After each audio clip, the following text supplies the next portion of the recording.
Great. Hello, my name is David Larson, and I have the honor of interviewing Dennis D. Morrison. Dennis has written a couple of Christian books and is working on his third in his trilogy. The first of his book, Operation 180, The Action Plan, and the second book that he's followed up with is The Last Days Ultimate Christian Prepper. Dennis has been on television, radio, and has spoken at several events, sharing his ministry. And I have a few questions I'd like to ask you, if I may, Dennis. Sure, Dave. Okay, the first question I have is, before you got into the ministry, you had a talent agency, and what happened in your life to change your course to get you involved in your ministry? That's an interesting question. Yes, I owned a talent agency for 40 years, Jam Entertainment and Events. And as a talent agent and event planner, I booked just about everything. It's hard to take 40 years and just condense it down, but let me try to unpack that for you. I booked just about everything from singles like guitar, piano, harp, violin, all the way up through to orchestras, big bands, name acts, just everything you can imagine. And then we booked every nightclub, every hotel in Orange County, California.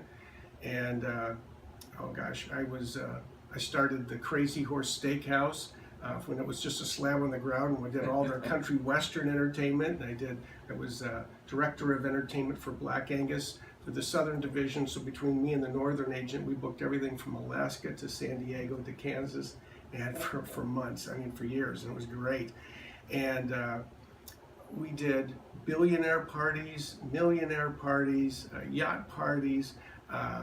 I booked corporate parties, like, if you can imagine, Technicolor, DreamWorks Animation, L'Oreal, Allergan, the list goes on. You really had quite a successful talent Oh my agency gosh, there. I booked Bob Hope and went on tour with the association, so there was a lot of things. It was a dream job. It was a dream job. Mm-hmm. But what happened, to your question, is in 2007, my wife and I were going on a Caribbean cruise. Again, life was good.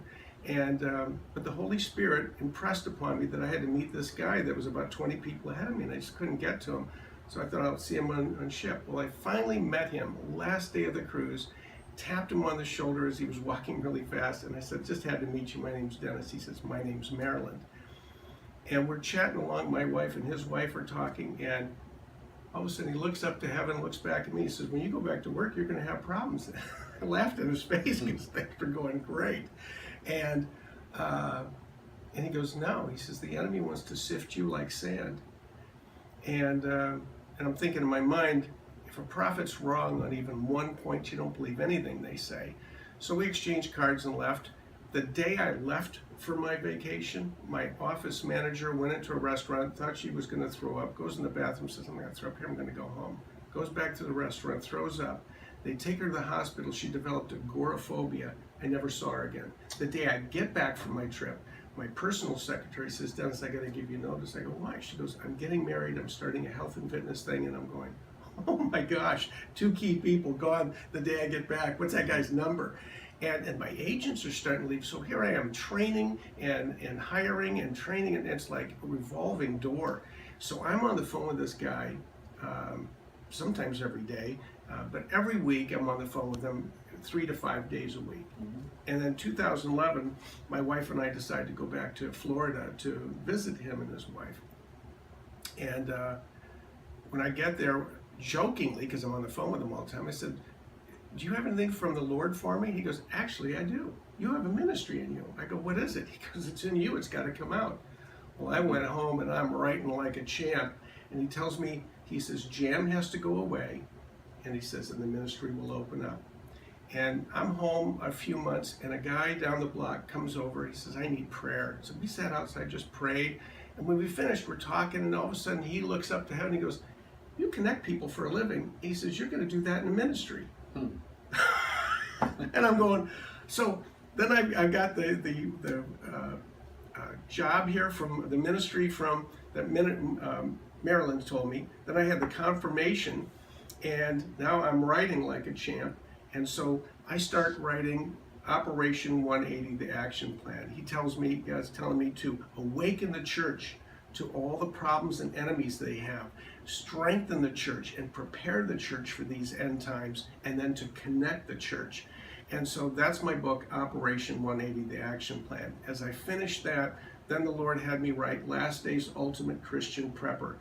And this is about being more self-reliant rather than be reliant on the city services and the government.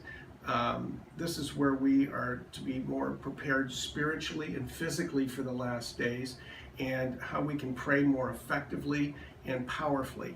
And just writing these books has changed my life, and I know they'll change yours too. They're powerful. Wow, I find that so interesting.